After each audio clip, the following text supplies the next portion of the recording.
Ladies and gentlemen, welcome to the Authentic Podcast with Justin Douillard. And thank you for tuning in to another episode. And now, this is the moment you've all been waiting for. Another genuine conversation with a unique individual. It's time!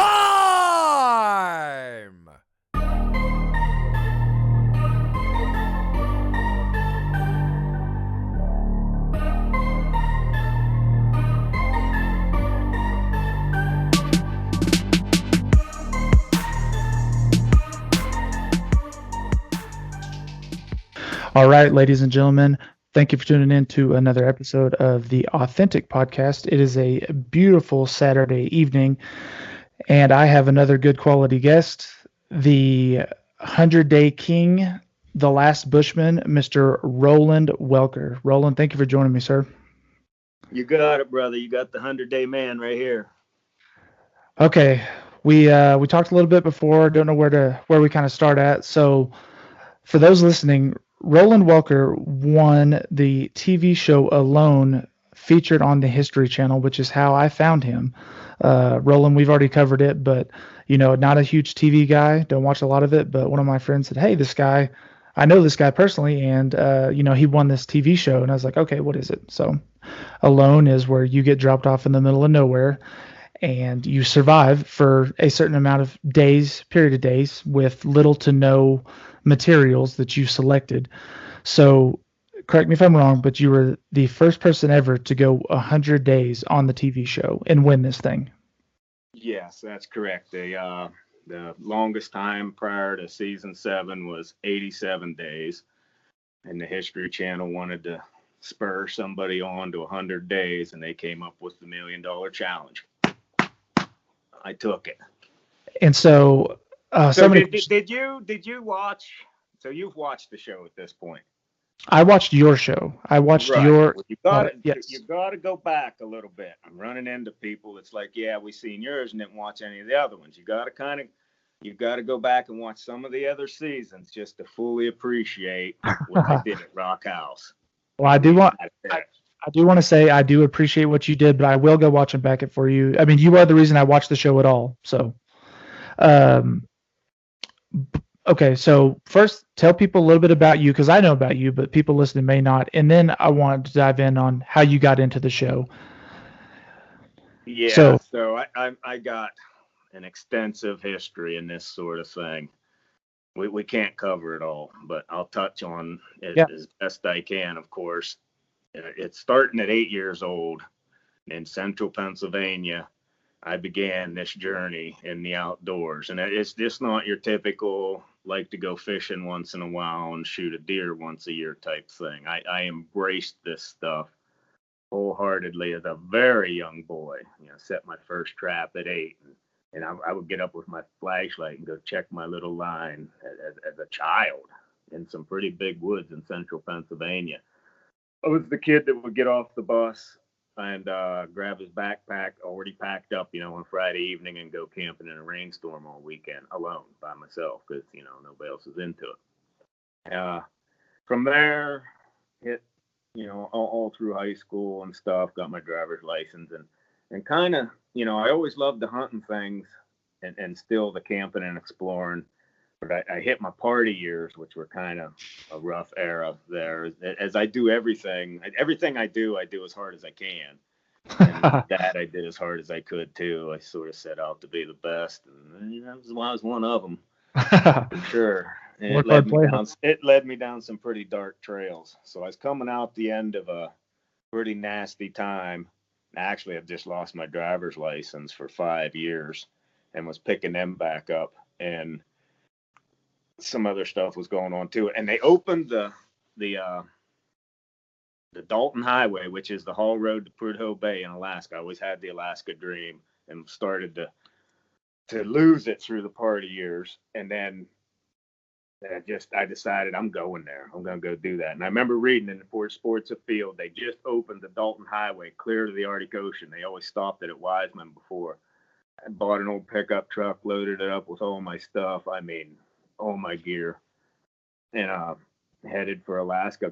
Went out to Bellingham, Washington, got on the Alaska Inside Passage, Alaska Marine Highway, the ferry system, dumped me off in Haines, drove back into Canada, back into Alaska, went to Fairbanks. I was thinking north, went Fairbanks, and then eventually up on into Prudhoe Bay. I picked up a job at the Yukon River Bridge truck crossing and spent the summer there, fixing truck tires and what have you, running with the Indians on the Yukon. That was a pretty wild time. And from there, went on back down to Palmer, where I had a job with Woods Outfit, packing meat for the fall. And they flew me to Western Alaska. That's how I found Western Alaska. I went in through Woods Outfitting. I'll never forget it. And then I picked up the whole hunting, guiding. Like, there's people making their living doing this, and I knew I was never leaving after that. So the party years damn near squashed the vision, but I pulled myself up out of the muck and headed north. When did you start doing hunting and fishing guiding? It sounds like you started as kind of a side gig, and then, or did you start full time and go deep in? Any guiding's a seasonal thing, even if you are in, because the seasons, you got to follow them around the country, and I do some of that at this point, but as soon as I did that first fall, I guided that was my packing year. The next year I was eligible for assistant guide. And from there on, I haven't missed the Alaska hunting season yet. I'm registered guide now. I'm right in there. And what year was this that you started? It was probably 96. I remember I was 24 whenever I did my packing year. I'd have been 25 first year as assistant guide. About 25 years ago. And so you were living in Pennsylvania, you packed up and moved to Alaska, and you've never lived anywhere ever since. Yeah, I travel a lot now. Right now, I kind of tell people when we get into this subject, I'm pretty damn comfortable anywhere in North America, anywhere from Alaska clear down into northern Mexico. North America is my home. Yeah, I mean, we got connected from mutual friends, Ty and Tara Harmon, who I got us hooked up, and you were friends with Tara's uncle in Claremore, Oklahoma. So, I mean, it sounds like you're in Oklahoma a lot more than I expected you to be. So it sounds like you do travel a lot, and you got a lot of, like you said, North America is your home. So North America is my home, but I do got a soft spot for Oklahoma. I love them Okies. Yeah, man, most Okies are pretty good people. So, how often are you in Oklahoma? It sounds like you're there, quite a bit. Yeah, I hit Oklahoma at least once every couple years. Are you outdoors quite a bit while you're there, or are you mainly just catching up with friends? I pick up an Oklahoma hunting license and do the Okie hunts. And so how did you meet Tara's uncle, one of your good buddies from Oklahoma? Chris Weaver, probably one of my best friends of all time. He was actually he's a hell of a hunter in his own right, and skinner and trapper and everything. I mean, he even actually, he was like me, couldn't get enough of it, and that's what led him up there. Wayne Woods, big time outfitter in Alaska, had a big year coming up, and he hired 3 packers just to help pack meat and take care of camps, and Chris was one of them. So we have that bond. We were both young men experiencing Western Alaska for the first time. I stayed. Chris moved back to Oklahoma. Okay, so we're going to dive into, kind of why you're here and what you do. You're obviously a professional guide. You've been doing it forever. It's your livelihood. You love what you do. For people, people are going to tune in.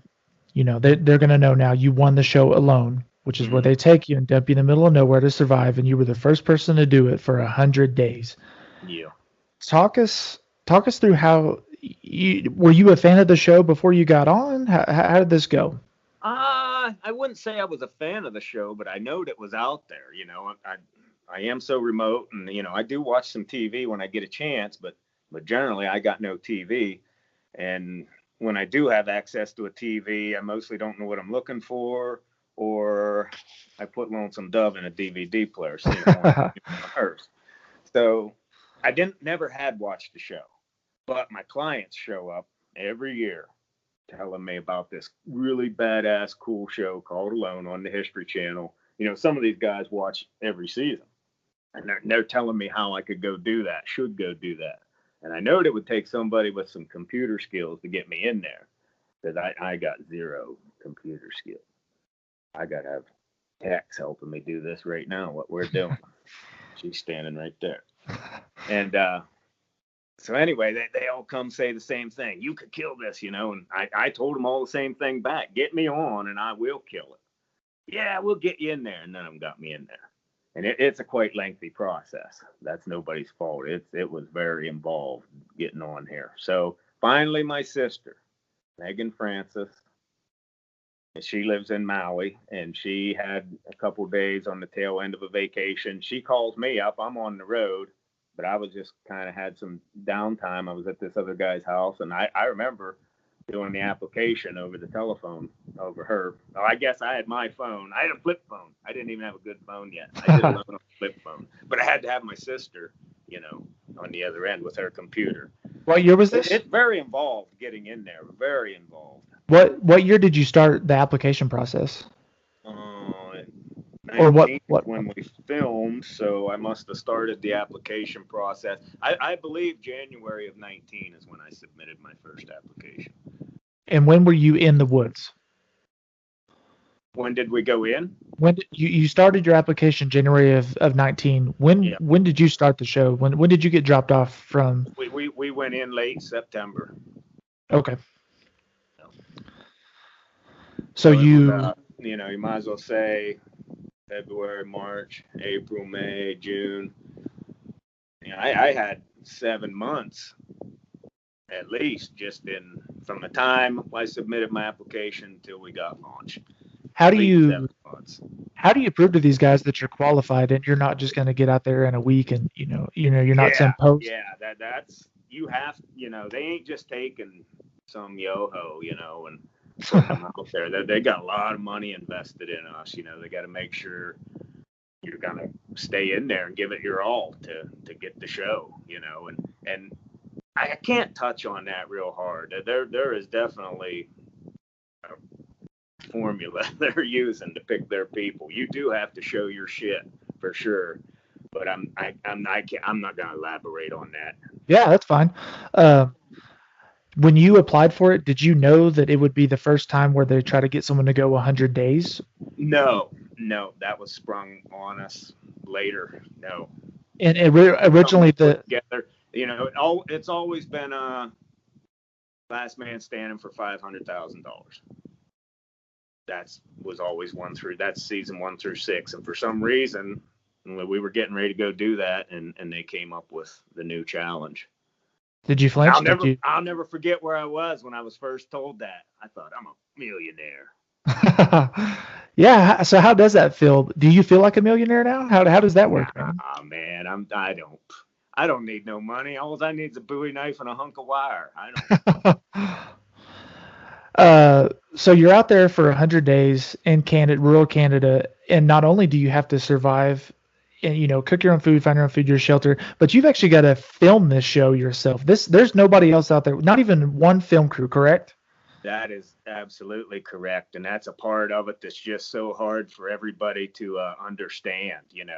So I when I tell this to people, and Matt, whether you're a welder or a truck driver or working in a sawmill or I don't know, whatever you do for money, now imagine going and doing that all day long, hard as you can if you want to win, with a camera in your hand. We're doing this one-handed because you got a camera in the other hand, and then there's some other cameras floating around too, and it just, man, getting an angle. You're always repositioned. Before you can go to work, you got to set your cameras up, and then you start your project or whatever you're doing, and one will crap out on you, and you got to, it's non-stop camera work. Yeah, if you don't hate the camera before you go in, you'll hate it when you get out. Would you prefer have had someone with you behind you filming the whole time, or did you kind of appreciate really doing it by yourself? Yeah, that's a good question and a tough question. The camera work is hard, but at the same time, I know it's making everybody else's life hard too, So you had to be a good man to pull it all off. I like the way it is. I like the self-filming. I can see where if you was getting filmed, it would be a hell of a lot easier, but then you're not alone. See, half of this is being alone. If you had a camera crew there, you wouldn't be alone. You know, isolation's a hard gig for a lot of people. Yeah, because like I mentioned, I don't watch a lot of TV, but even some of those outdoor wilderness shows, it's not the same thing. But like for example, Naked and Afraid, they've got a film crew with them, or they're being filmed. Yes, you're not alone. And so this is an authentic show, right down. No food and all that. Everything is legit, and you are alone. So if there was a camera crew there, it wouldn't be legit. So the whole thing with doing your own filming is what this is about, actually. Yeah. With your survival deal too. Sure. So walk us down how you killed that musk ox one-handed with the camera in your hand. Oh, that you can't duplicate that. I predict season 7's never going to be beat just because I know what it took to build Rock House and that musk ox. I mean, I don't see how that can be duplicated. It was a long chase. And of course, you saw I had arrows and had to go in for the stab. So it was such a long, fast chase that I didn't get all the shots that I wanted to chasing it. I got some, and I did very well, actually, but there was a lot there I didn't get. And that's just kind of part of that hunt. I couldn't get the cameras out. So when it came time to go in for the kill, thank God I got them in the right places. And because I didn't, everything was happening so quick. I didn't go back and look at my footage. I just went into gutting and everything because I had to get clear back to Rock House for the night, and there was just so much work to do. You just slap your cameras down as best you could and hope you got it. And I didn't really know if I got it until later. And of course, you saw I got it. Yeah, absolutely. Yeah, you had to catch that. I don't think it can be redone. I don't. Sorry.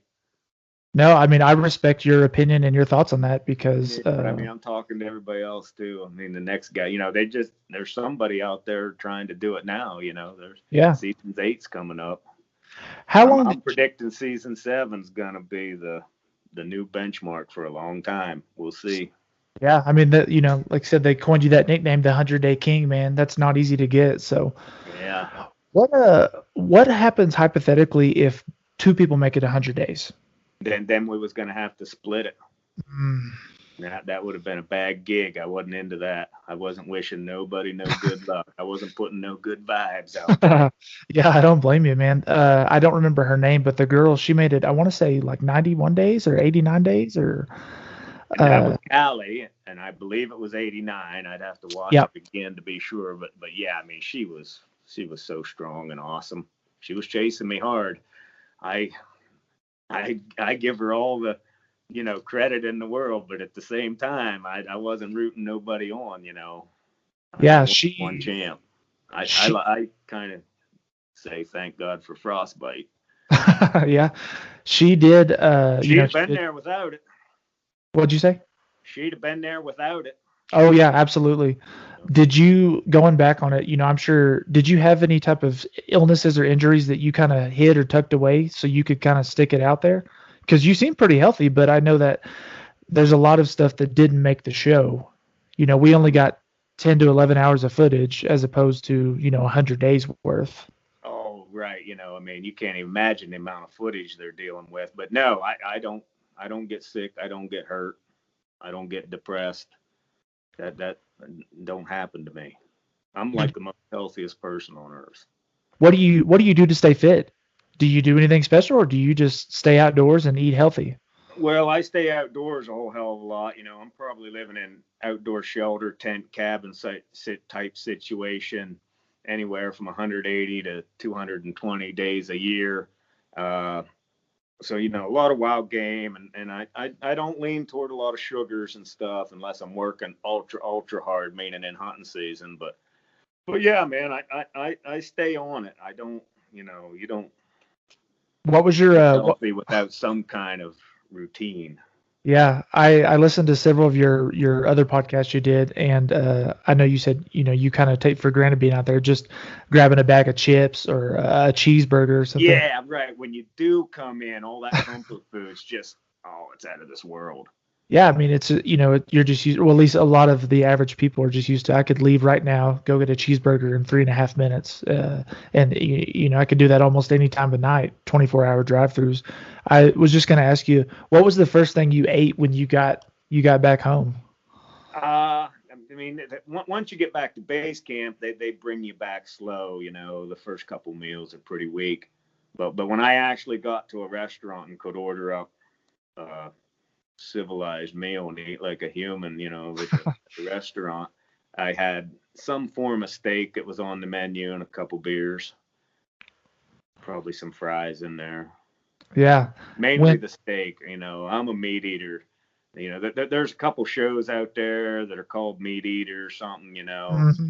and then they mix their meat with a bunch of noodles or something. That ain't meat Right. Yeah, you just like a good old piece of steak. I can make people cry for mercy. I've had people live with me that just said no more red meat. When I'm eating at somebody's house and there's a bunch of other crap on the table, I'll put some potatoes and green beans on my plate just to be polite. But I'm pretty much stabbing for the steak, stuff like that. Have you heard of the people that do the meat only diet they'll do it for an extended period of time, 30 days, 60 days? Yeah, and that's called the caveman diet or something, right? Carnivore diet.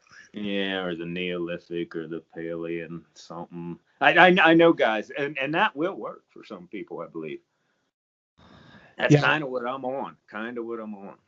What do you typically eat in a day? Just a lot of red meat and maybe a vegetable every now and then, or potatoes? I eat a hell of a bunch of red meat, and I'll go for some dairy when I'm out, in the world. Of course, there's not much dairy when you're back in the woods. I'll carry butter back in the woods, but yeah, vegetables, man, I don't know. I can even think of when I ate the last vegetable. If somebody puts out a veggie tray, I'll pick some carrots or celery or something. My brother, like I said, if I'm at somebody's house and they put green beans in with the meal, I'll take a spoonful of green beans just to be polite. I don't eat a whole lot of vegetable. My brother's going to appreciate the hell out of this. You sound just like him. He's a meat guy, maybe some potatoes, but not a big veggie and a fruit guy. Yeah, I don't need a lot of it for sure. And he's pretty lean and healthy too, so everybody's different. You guys, whatever's working for you, that works for you. On the show, they had estimates of how many calories you guys had burned in a day. Were they tracking that, or was that just an estimate based off your weight and your workload? They came in and weighed us here and there, so you never know when. It wasn't like, you didn't know when they were coming to weigh you, but every once in a while they'd show up and take your weight. Like in season 6, you've seen them weigh people a lot. Mm-hmm. Well, in season 7, they kind of, we had so much footage, I guess they didn't use that, but we still got weighed quite a bit. So they might have been taking our weights and figuring in the hours or something. There could have been a formula to that. I really don't know. Was there anything that you got on camera that didn't make the show cut that you really wish would have been there? It's just hard for me to imagine consolidating, because when I first watched it, it was 10 or 11 episodes, I can't remember, but it's an hour and a half standard TV show, and then I'm thinking we get to like episode 8 or 9 and we're on 60. I'm like, there's still 40 days and there's only 3 more episodes. How do you, like you said, how do you shrink out so much material? There was a whole lot of material. Absolutely. Yeah. They crammed 40 days into the last show or two. And there was a lot that didn't get shown. And it's just, I kind of think it's always going to be that way. I feel like you got the best of both worlds. Like you got to be, on TV in front of millions of people, kind of show your talents, but you didn't really, for the most part, it sounds like you didn't have to deal with the showbiz bullshit. Oh, you were out there all alone with just your cameras. You were doing it your way. It's self-filmed. Yeah. I mean, I did everything just however I felt the best way to do it to win. It was absolutely authentic and But yeah, there's a boatload of footage of all 10 of us that didn't get showed. So when I first got to see it, I'm like, oh yeah, they didn't show this or that, but everybody else had stuff they didn't show too. But I'm almost glad some of that didn't get showed. Still got some moves that you kind of put out there. Some well kept secrets. Mm. So did you have?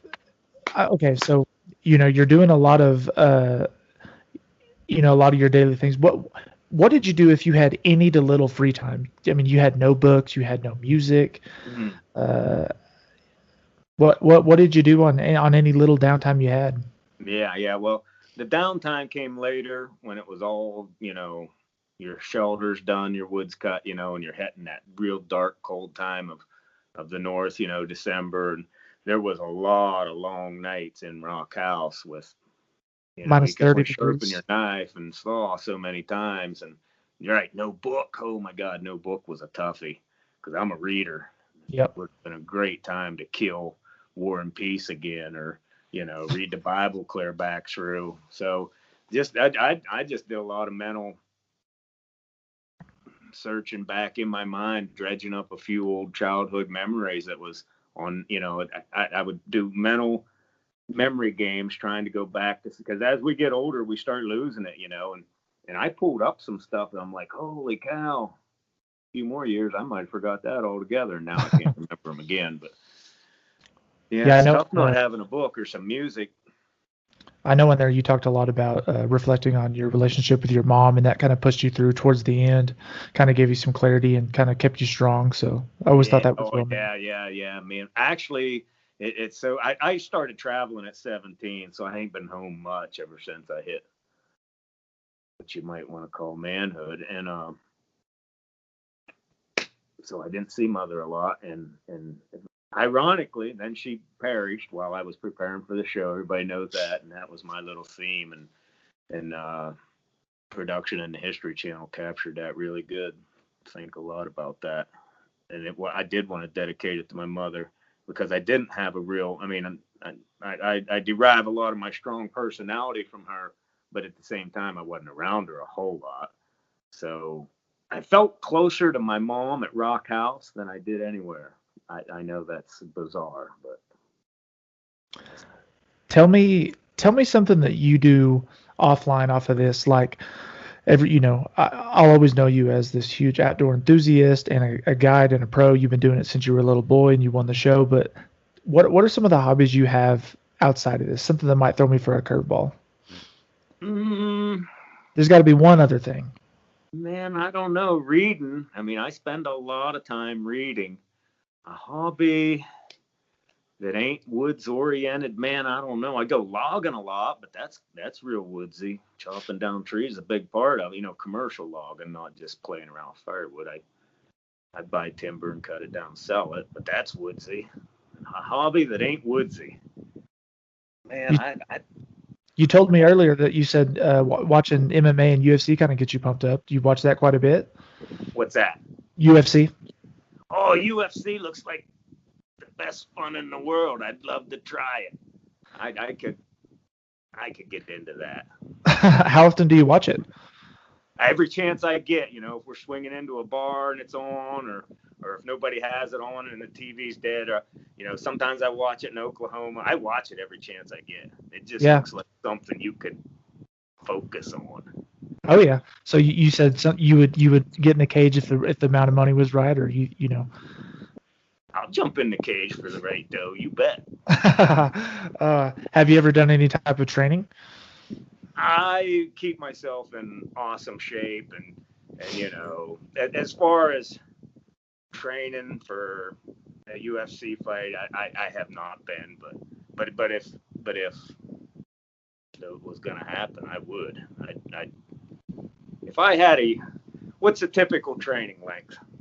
So, I think for someone who knows what they're doing, a typical training camp, they say, is anywhere between 8 to 12 weeks. And that's for an experienced guy. Now, if you have no idea going dry, I have no idea. But I'd want 6 months. 6 months. And I don't know, but that's what I would try to get. Yeah. How much do you weigh? I range anywhere from 190 to 200. Okay. I can get down to 180. How much weight did you lose out in Canada, out on the show? I lost a lot. I was clear down 160 at one point. Did you feel okay, or by day 100? I was good. I didn't even know I lost that much. Didn't even realize it. How did you keep track of your days? You itched them on the tree, that's right, with the knife, correct?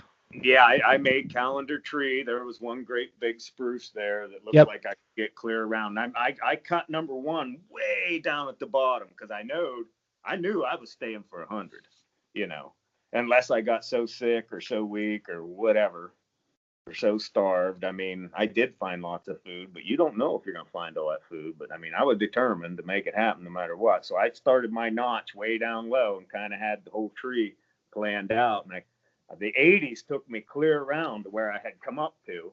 And so the 90s and up to 100, I had to come up above that too. And you see on the show all the marks. I call that calendar tree. Every day I'd knock off a day with my axe. I did that every day, filmed it every day too.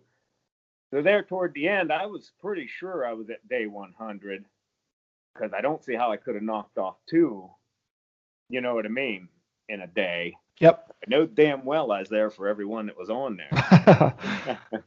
I mean, when, like I 100 said, days is a long time, my man, when you're knocking them off one by one. Man, I can't even fathom how someone could do it. It's like you said, it's really not something you can put into words until you've done it. I mean, what you were at point in times, minus 30 degrees at night? I believe 42 below we had 2 of them in a row. Now, I didn't know that at the time. We had no thermometer or nothing. And this is one little part of my footage they didn't use. We had 2 weeks of what I termed hyper cold, and you'll see me say hyper cold there a time or two. Now, there was 2 weeks of that.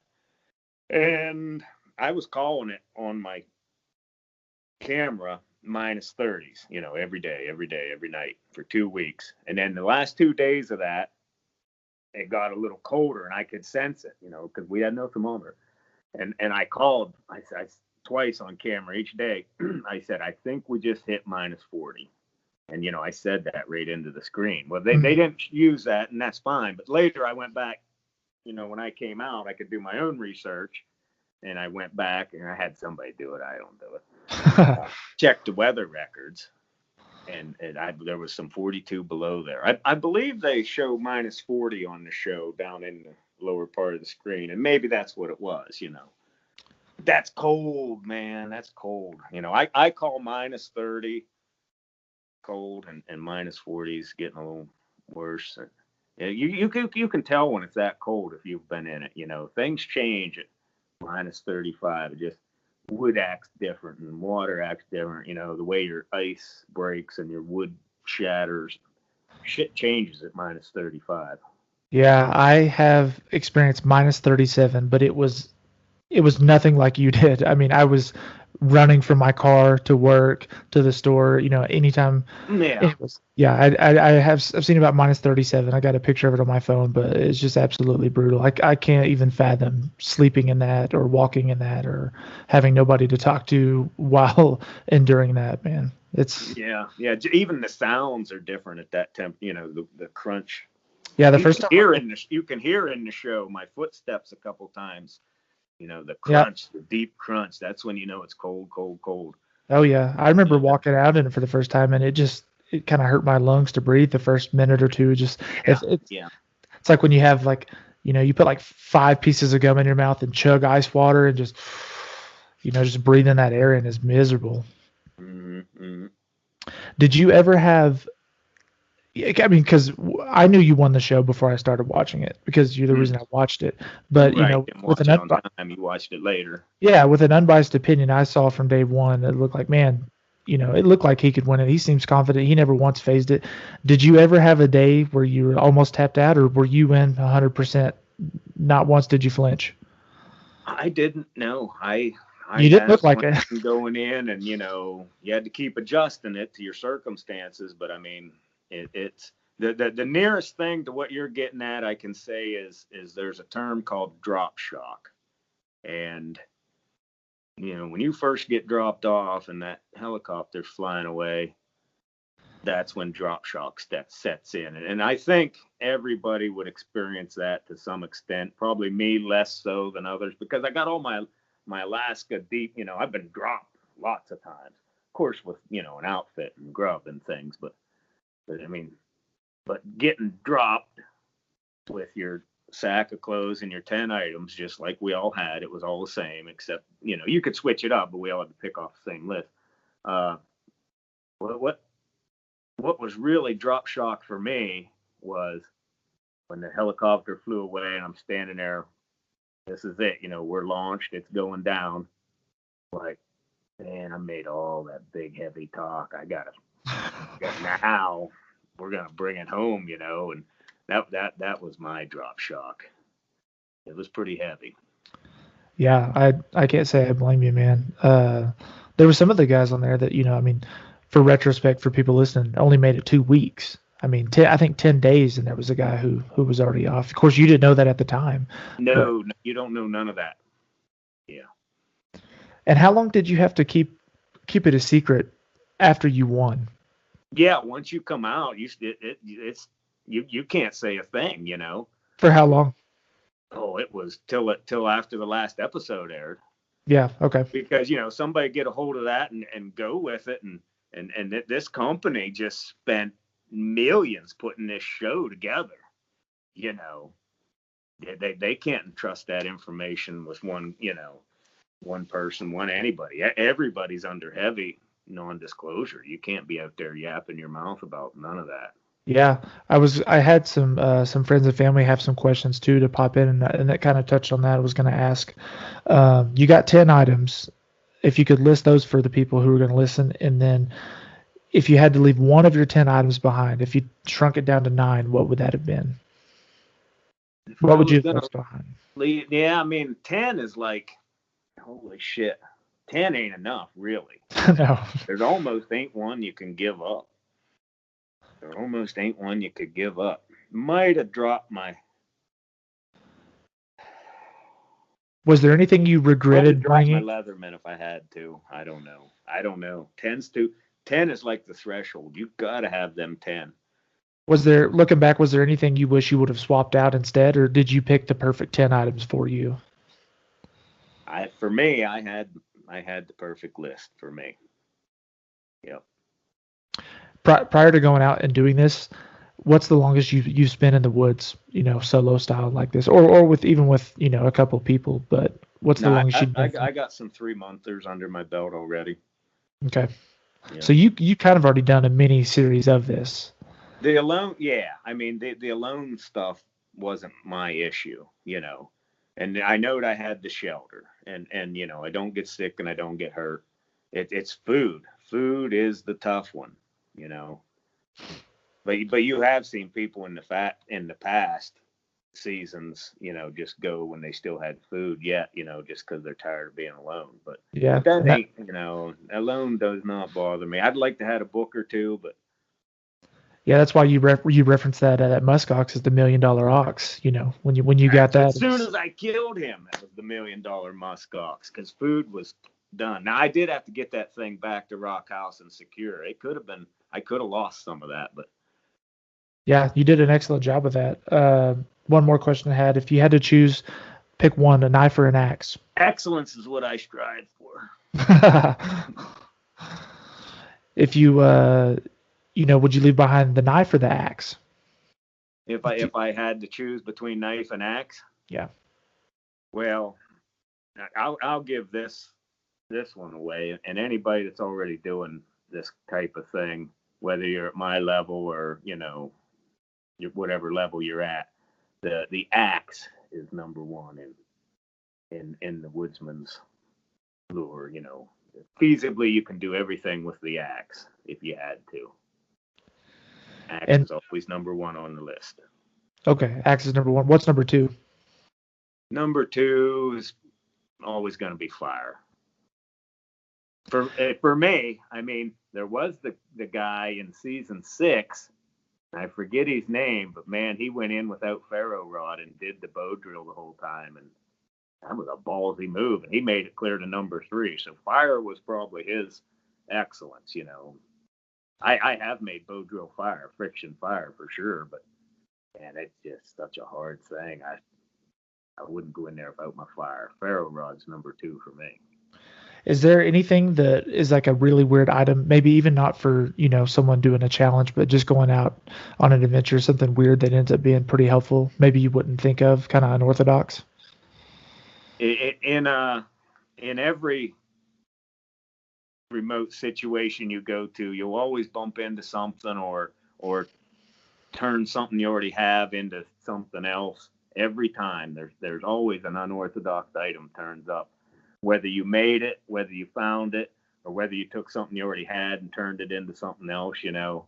And it's just the situation, the circumstances kind of dictate all that, plus your ability to use your head. So the show's over and you're back to normal life. What's next for you, Roland? What's the next 2 to 3 years look like for you? I know life has changed a little bit, even though the money didn't necessarily matter and you did it for fun, and you know, I know life is different. So tell me what's next for you. Well, I wanted that title. I wanted that The 100-Day King title. Yes, sir, I did, for my mother, for myself, but to represent all the old timers and the old timer ways that are under attack these days. You know, I wanted to bring some of that back to life, and I felt I did that somewhat. The pioneers that made this great nation, you know, I wanted to represent them. And I leaned on God Almighty and Jesus Christ's name a lot through all that. And I like to touch on this on every podcast and every chance I get to talk to people. You know, there was some big, heavy prayers to God Almighty and Jesus Christ's name going down at Rock House. So that's always part of my that's always part of my success formula right there. What's next for me is some kind of crazy challenge, whatever it is. I'm just waiting for the next chance to smack the next home run. How many seasons, if ever, do you think there'll be another 100-Day King? You're the original. Will there ever be another one? I don't think so. Has the show moved to... It was just that hard. I think 100's going to be here for a long time. Is the show moved now? Is it all to 100, or was that a one-time deal? I have no idea. They Okay. don't, you know what I mean? That this year's they ain't giving that information out to nobody. Yeah, I don't know any more than anybody else from here on. I know you said to go back and watch some of the old seasons. If you had recommendations on which seasons were some good ones to watch or your favorites, which would those be? Well, when I say I want you to go back and watch some other seasons to fully understand how high I set the benchmark, you know, you got to watch some of the other seasons. The show's evolving, you know, it's getting stronger every year. Sure. And I'm real excited to see how 8 comes off, you know, and then 9 and 10. And then there's the talk of the championship playoffs. I don't know if that's happening, but there's chatter about it. No, I don't know what network and production's doing. No clue. But I know there's chatter in the computer world, you know. The fan base wants to see a championship. And you're going to go to the Super Bowl of Survival and win that thing? Yeah, I'm going to win another $1 million. I feel like, based on the show, the only way you were coming out of there is if, like, you got attacked by a bear or they pulled you out. So I think you could, I mean, for sure. You got to pull me out. You're going to pull me out, no doubt about it. I'll say it. I said it before, and I'll say it again. $1 million. You can't tap out when there's $1 million on the line. No way. I can't wait for the next one, you know. And they're all I'm the man to beat. Yeah, man. Tell them all the same thing. We'll see you chumps on the mountain. I like to try and ask all my guests lately a general question of the same. If you had a couple pump up songs to get you going in the morning when you're working out or you're outside, or what are some of those songs?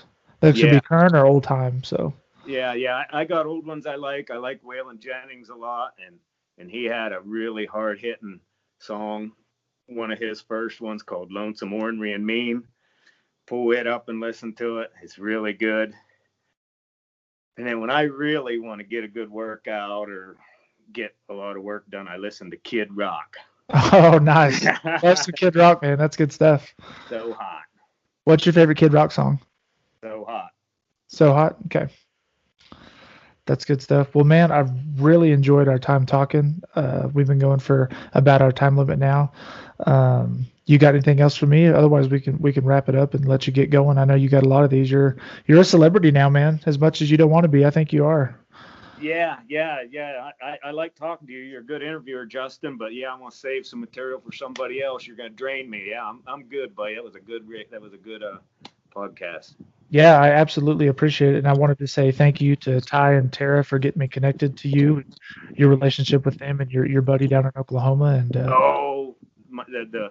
the Weavers in Oklahoma, God love y'all, and just Oklahoma in general. I love Oklahoma, and I love Oklahoma people. Yeah, man. Well, thank you. I appreciate it. You seem like a great guy as well. So, everybody, if you want to go back and watch it, you got Mr. Roland Welker, the 100-Day King. And you got to go to my website. Yeah, drop your website. What is that? I meant to ask you that too. Yeah. We're trying to get everybody to go to www.rolandwelker.com, and then there's Instagram and Twitter and Jitter and I don't know what all, but I'm out there. Yeah, once we're off record, I'll get those from you. I always post the links on my podcast for you to do, but I'll do the website, and then we'll get your Instagram or another link for you, which we can talk about those later. But yeah, guys, go find him, RolandWelker.com. Season 7 Alone winner on History Channel, the 100-Day King, the Last Bushman on Instagram. That's all I got, man. I really appreciate it, and I think the people are going to love this one. Yeah, thanks, Justin.